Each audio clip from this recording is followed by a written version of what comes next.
untuk Club Racun sendiri sebenarnya udah lama ya kita bikin nama venue kalau kita organize gigs gitu, konser-konser kecil lah. Udah lama lah, sekarang 2020, mungkin dari tahun 2007, 13 tahun lebih.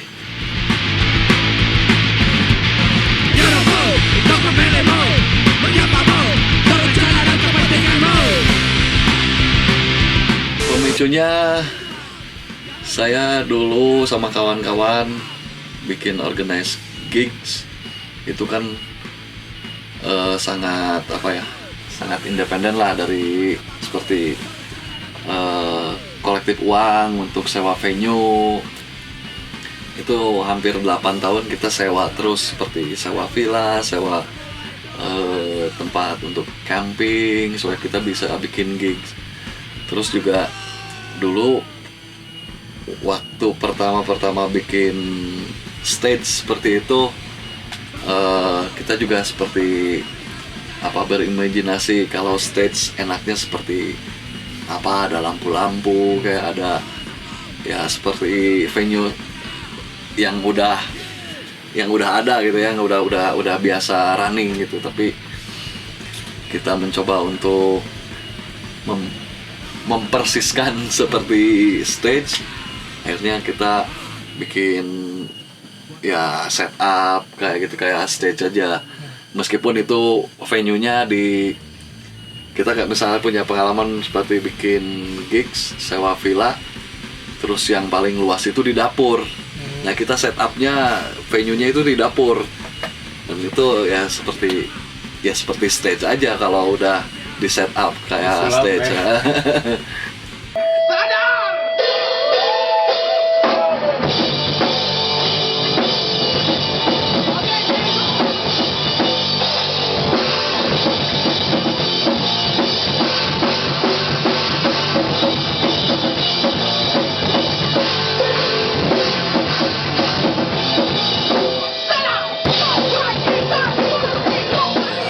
Sulit, tapi waktu mungkin ya, kalau awal kita sangat excited untuk bikin gigs juga, karena ya kalau kebetulan di Bandung kan untuk sewa venue seperti itu mahal, dan itu hanya untuk beberapa jam aja kita keluarkan uang banyak seperti itu. Akhirnya kita cari alternatif sewa tempat yang tidak begitu mahal tapi suasana juga oke.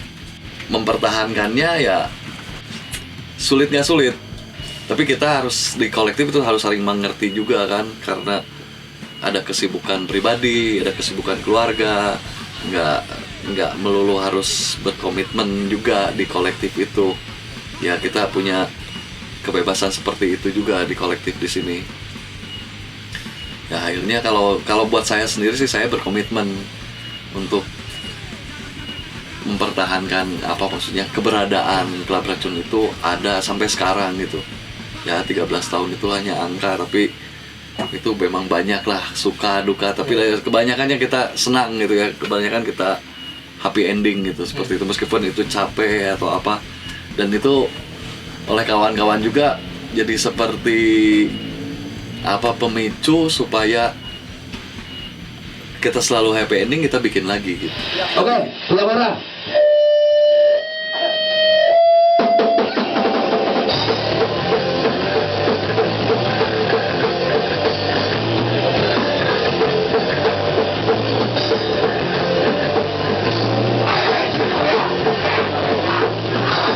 Biasanya kita dari awal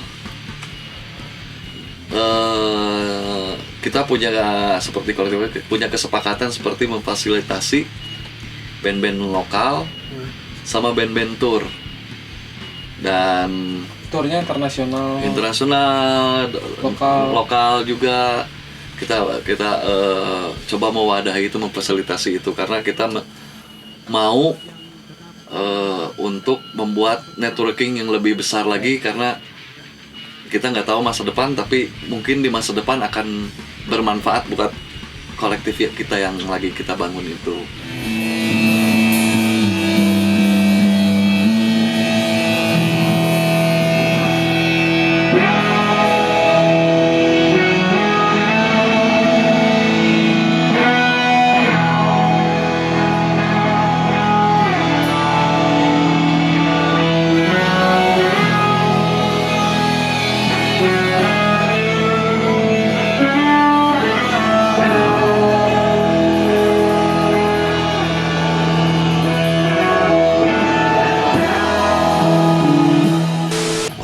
Dulu itu pertama aja kita bikin gigs itu tahun 2007, itu ada band dari Malaysia sama dari Swiss. Nah, itu kita bikin 3 hari, bikin seperti festival. Jadi setiap harinya ada sekitar 7 band, 6 band.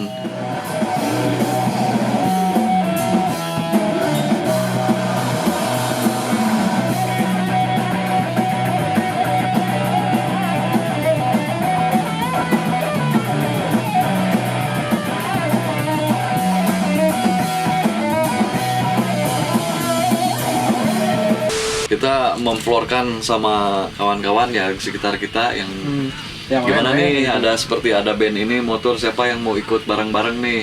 Cuman ya kebutuhan kita itu seperti ini, bagaimana kita seperti kalau ada band tour nih, kita kan dulu cuma hanya ada beberapa, satu ampli, satu drum, terus kita harus cari teman yang punya ampli lain, yang punya PA, kita sampai ya cari-cari gitu. Dan gimana nih kalau sewa tempatnya, gimana kalau udunan aja untuk sewa tempat, nanti coba kita di tiket, nanti tiketnya dibagikan kembali sama band yang ikut kolektif itu. Nikmati malam ini, berpesta, menari, dan jackpotnya di mana-mana bebas. Tapi di beresan deh goblok. Oke, lagu berikut ini adalah bahasanya, lagu ini adalah penolakan bahwa kita tidak mau hidup menderita. Orang jalan. Efek terhadap ya tadi kan mau akomodir feedbacknya ya asik juga, terus karena kayak apa, apakah jadi ada band lokal yang main di luar gitu gara-gara iya gitu, ada dan ya kemana ya dulu band saya pernah bikin apa bandnya? tour ke Eropa juga. Nah, sebelum ada Klub Racun juga ya. Oh udah ada itu. Band saya band kecil, cuman ini aja apa namanya, punya keberuntungan yang nggak diduga-duga tiba-tiba tur ke sana. Karena itu mungkin itu ya. Karena mungkin itu ya, kalau kami mungkin lebih mengutamakan pertemanannya itu. Jadi kebaikan kita mungkin ketika band itu datang ke sini, kita sediain tempat makan seperti itu seperti kebiasaan di sana juga gitu. Jadi akhirnya ya nggak tahu lah, itu tiba-tiba ayo kamu mau tur ke sana, ya boleh, cuman ya kita posisinya jauh berbeda ya lah untuk finansial kayak gitu. Akhirnya mereka bikin seperti fundraising, bikin gigs kecil, nanti dari entrance atau dari tiketnya disisihkan buat tabungan buat ya ongkos kita ke sana. Itu 32 kota dulu itu, hampir ya 56 hari kalau saya masih ingat, karena itu pengalaman yang ya nggak bisa dilupakan. Itu saya punya kerjaan bagus, tapi saya mau ini aja. Kondisi pas tour teh lagi ya, lagi kerja bagus, tapi saya masih sendiri kan, jadi oke lah, kita cari pengalaman, kita cari ilmu buat bisa di sini. Akhirnya memang setelah perjalanan tur kami ke sana, kami punya banyak punya spirit atau semangat.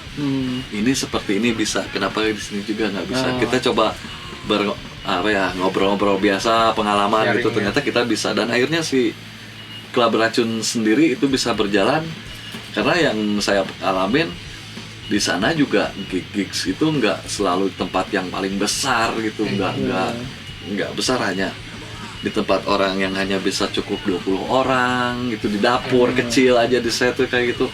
Itu seperti itu, dan penting ada gitu. Setelah tur itu teh jadi pengen bikin Klub Racun berarti. Nah itu jadi impian juga kayak gitu ya, berawal sih dari impian juga sih. Itu masih itu teh yang jadi cikal bakalnya si Klub Racun teh tur ke sana. Ya, yang lebih mungkin lebih permanen ya. Kalau dulu si Club Retro sendiri selama 8 tahun itu kita bikin gigs itu nggak permanen di sana terus Nggak pindah. macam kita nggak gitu kayak kita ke sana kemari ya pindah.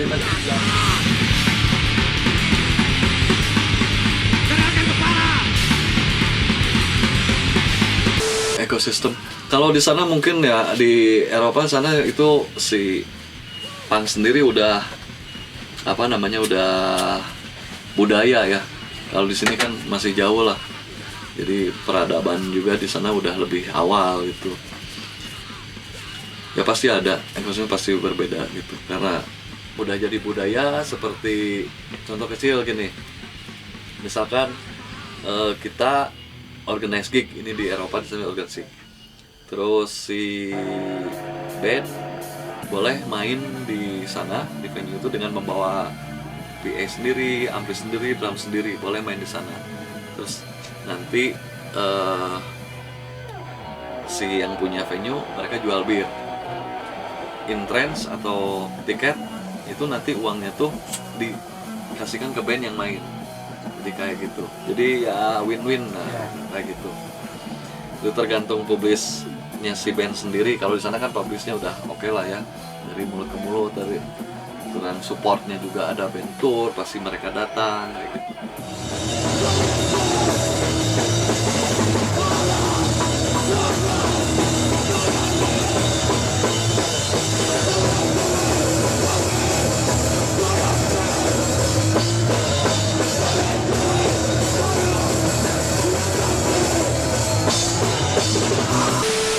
Dulu mah ada zaman MySpace ya. Nah, itu baru mungkin dari sana juga di awal-awalnya mungkin dari sana lah, dari MySpace juga. Itu membuka juga kayak dulu itu karena di MySpace sendiri memang lebih ke musik ya kalau di sosial media waktu zaman itu. Terus awalnya sih band saya tur Jawa sampai Bali dan main di Bali. Kita ada tawaran untuk ya pergi ke Eropa sana, kita perlu itu 2005 ya baru terlaksana 2007, jadi ada komunikasi selama 2 tahun untuk ke sana.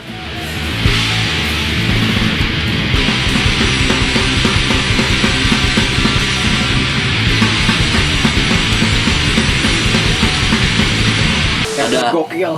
dulu kita pernah bikin ada band dari Itali, mereka juga gila gitu ya. Dia bikin tour Indonesia itu hampir 3 bulan mungkin kalau nggak salah, itu hampir 40 acara itu dari Jawa, dari Sumatera sampai ke Bali. Itu nama bandnya saya masih ingat, Bestial Vomit itu. Tahun berapa? Tahun 2010 mungkin. Nah, kita bingung juga untuk cari venue-venue juga kan. Di sini nggak bisa, di sana nggak bisa. Akhirnya kita juga biasa untuk bikin gigs di alam kayak di hutan kayak gitu, kayak di bukit kayak gitu. Nah kita bikin lah di bukit. Itu hujan. Kita kan loading alat tuh ya ripuh lah ya. Terus sampai kita nggak bisa ngangkat alat, tapi tempat itu sangat bagus untuk dibikin venue, bisa bikin tenda, bisa enjoy lah untuk semua, bisa si bandnya juga bisa enak santai gitu enggak. Nah itu hujan, kita loading alat, kita pakai motor yang biasa ngangkut rumput. Motor Supra gitu. Motor Supra tapi ngangkut alat, bawa genset, bawa ini dari belakang sama ya barada gede ya. Karena kita venue-nya emang dulu waktu survei sih nggak hujan, bisa gitu aman. Ya aman. Pas hari H hujan, akhirnya ya untung aja ada acara gig must go on. Udah ya dengan nego-nego sama yang lokalan di sana, gimana sih sewa gitu bisa tidak begitu mahal, oke. Dan itu jadi.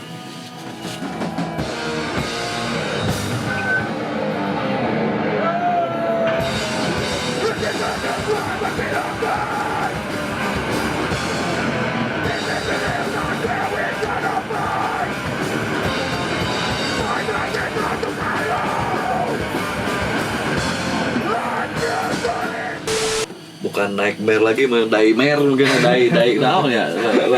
Udah all day itu sangat nightmare ya buat kita. Karena seperti ini. Seperti kita di Klub Racun itu kita udah ada space yang bisa dimanfaatin sama scene di Bandung untuk bikin gigs kecil, untuk apresiasi band-band lokal, terus untuk yang band-band baru juga bisa berekspresi seperti itu kan. Semenjak ada Klub Racun itu mungkin juga sangat tertolong lah, mungkin saya bukan mengitukan sendiri, tapi munculnya band-band baru, munculnya itu sangat bagus gitu, sangat banyak sekali gitu di Klub Racun. Buat awal seperti sampai si band itu di live recording, terus dibikin kaset, terus didistribusikan sama lokal-lokal lain juga, jadi itu udah oke gitu kan. Nah sekarang seperti untuk berapresiasi, untuk berekspresi itu si Klub Racun sendiri mengalami kesulitan lah ya, karena kita dalam pandemi ini kita belum tahu sampai kapan.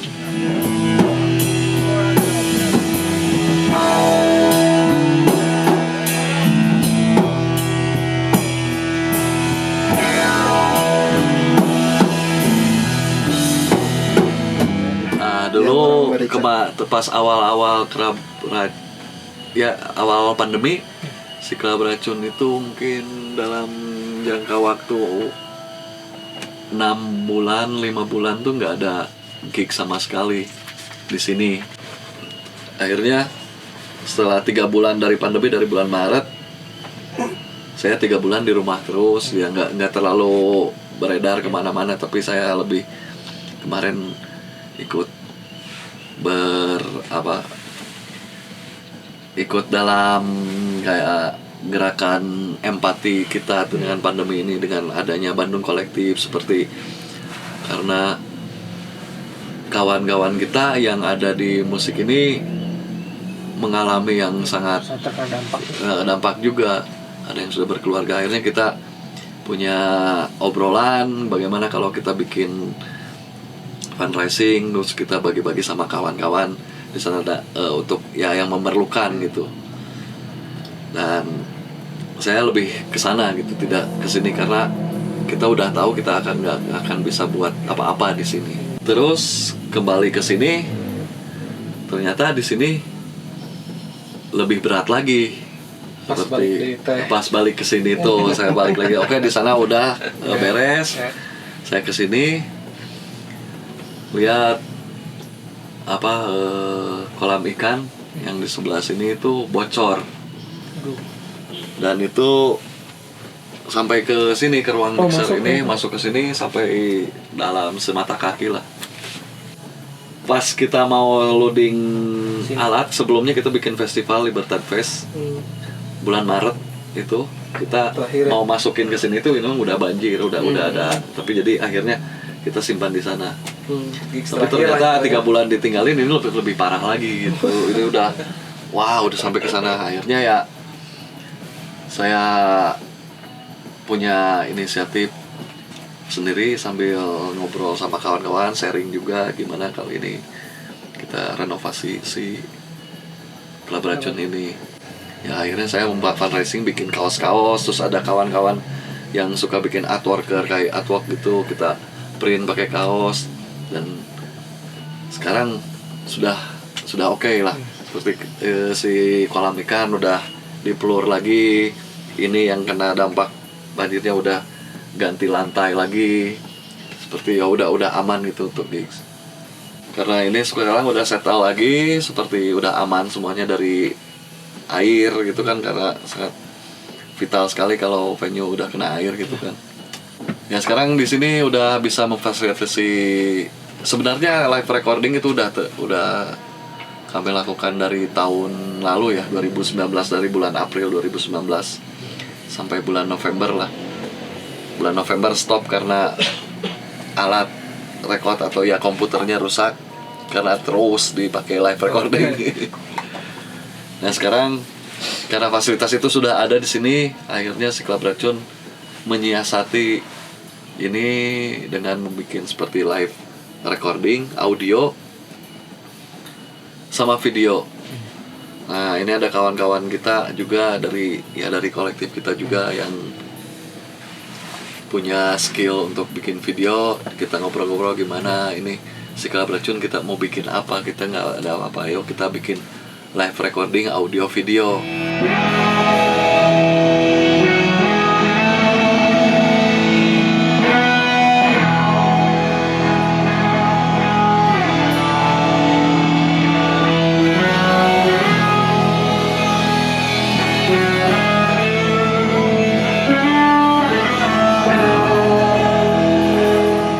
Saya berkomitmen tempat ini harus ada, karena kalau tidak ada ini sayang juga udah seperti ini.